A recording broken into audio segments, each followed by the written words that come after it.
there's a lot to come out on this. I was just going to say something then that would have just blown everything wide open. This is Danny Gaffone for Pro Boxing Fans. We're in Belfast after 7 long years. It's a pleasure to be joined by promoter Eddie Hearn. Eddie, we're here for Michael Conlan versus Jordan Gill in what normally when a fight like this happens, people are reluctant to say it's the end for the loser, but no one's been shy of saying that. Huge fight for both of them. Yeah, I think if it's kind of like a shot to nothing for Jordan Gill. It's a massive fight. He probably didn't expect after the Kiko Martinez fight. But he can come and kind of grab everything and land himself a massive opportunity. And for Mick Conlan, if he loses, his career's over. Simple as that. And I think this fight's a lot about what guys have left. Jordan got beat up against Kiko Martinez, and Mick's been knocked out cold, really, in 2 fights. So up at 130, new trainer. You've got the excuse of, I've still got it. But you'll see on Saturday, I think it's a really good fight that will tell us exactly where both guys are. But certainly careers on the line on Saturday. As you say, Mick coming off a couple of really tough losses. A lot of people questioning his credentials at world level. Where do you see the future for him? The rematch with Lee Wood's always been touted. The Josh Warrington fights came up. First of all, do you see his future at 130, or do you think more likely at 126? Yeah, definitely at 130. I think he should move up, and he's got big fights up there now. I mean, of course, Lee Wood, Josh Warrington, Joe Caldina. Big kind of. Domestic fights, if you want to call them, or big England against Ireland, and I think it's like just the right time for him to move to 130. I think when you question his credentials, don't forget, I mean, he was winning that fight against Lee Wood. He was a minute away from winning the fight, really, and got knocked out in the 12th round, and he lost to Lopez, who's a fantastic fighter. So there's no doubt Mick Conlan's world class, but he needs to show that he's fresh up at 130. And I think if he can put a dominating performance together, then people will get really excited about bringing a big fight to Belfast or letting his fans travel, because we know they do that as well. Belfast this week, Dublin last. All the talks went about Katie Taylor potentially eventually getting this Croke Park fight. Kieran Cunningham of the Irish Daily Star, I'm not sure if you've seen this, has said there are all sorts of sports clubs in Ireland that don't even have basic facilities like toilets and need state investment, yet multi-millionaire Eddie Hearn wants Irish government subsidies so he can maximise profits on a pro boxing bill, and then he's called you an idiot. I'm not sure if you know what an idiot means. Strange is Kieran Cunningham, bloke. I mean, I don't really know him. He's got a lot to say. Never comes to a press conference, and if he did, he could ask me whatever he wants. My comments on that is if he listens to what I'm saying, I don't want government funding for the event. I just want the costs of the stadium to be in line with every other major stadium that we work with around the world. This isn't a cap in hand exercise. This is an opportunity for Ireland to deliver a dream for one of their greatest ever athletes. This is not about Eddie Hearn making money. This is about paying Katie Taylor what she deserves and giving Ireland a historic event.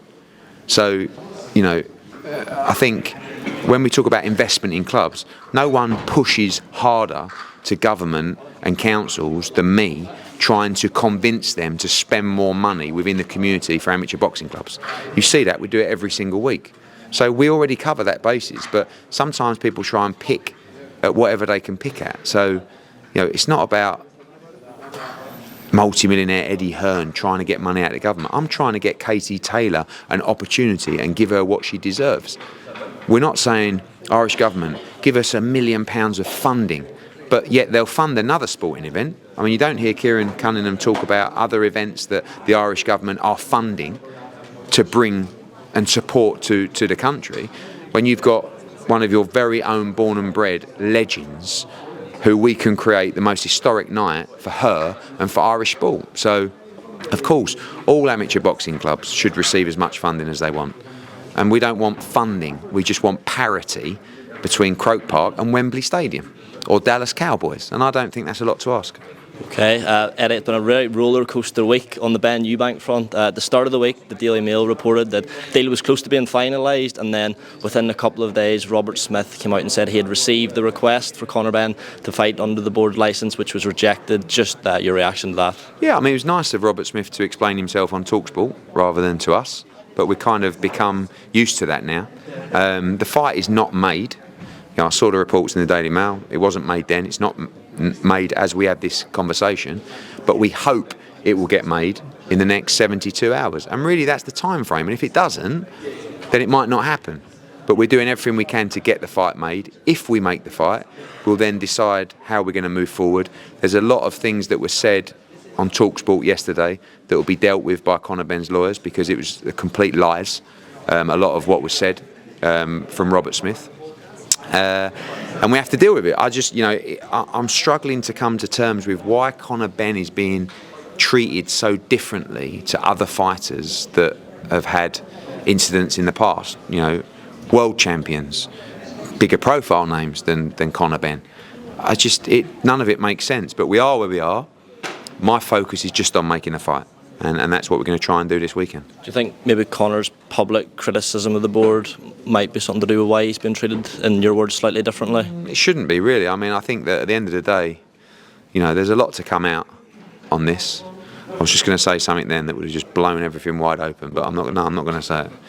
We'll keep that one in the back pocket. But Conor's done everything, even recently as well. In the last few weeks, he's done things that. No, don't do it. Don't say it. No. So it'll all come out. But we just want it to be fair, and we have to make a decision. I'll always back the British Boxing Board of Control. We will always want to do our fights in the UK with the British Boxing Board of Control until that moment comes where we feel people are being treated unfairly or we feel like there's an agenda. We'll see. But we don't have the decision to make until the fight is signed. If need be, would you take it internationally or would you stage it in the UK under a different commission, which could potentially put your promoter's licence at risk? We'll do what I feel is right. I'll make that decision. I want to do the fight in the UK. It's biggest fight in British boxing.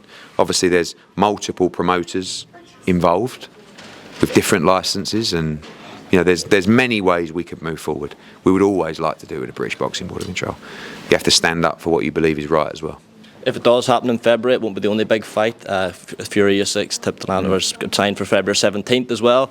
Carl Froch'S has come out and said he's not so sure it'll happen in February. He's not really convinced Fury will be able to be disciplined over Christmas, and he could see the fight being pushed back to at least March. Do you think we'll see the Fury Usyk fight on February 17th, or can we search them some delays? No, I think we'll see it then. I think there's too much money for him not to be disciplined.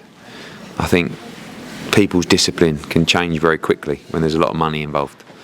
And I think we'll see the fight then. Having worked, now closely with His Excellency in Saudi Arabia, I'm confident that Fury Usyk takes place. I might have been a sceptic as well before, but I believe that fight will happen. Lastly, Eddie, we didn't really get a chance to run through the whole card. So before we go, why should people tune in to the first Matchroom show in 7 years in Belfast? Well, we're coming off an amazing night in Dublin, and you're going to get another amazing night on Saturday. Conlan against Gill is going to be explosive. Lewis Crocker against Tyrone McKenna, the Battle of Belfast, the atmosphere is going to be incredible. Kevin Adjarko against Troy Williamson, brilliant 50-50 fight. As is Sean McComb against Sam Maxwell, and plenty of our young talent on the card as well. Another great atmosphere before we get on the plane and head to San Francisco. Some life, Eddie Hearn, cheers. Cheers, mate. Cheers, Dan.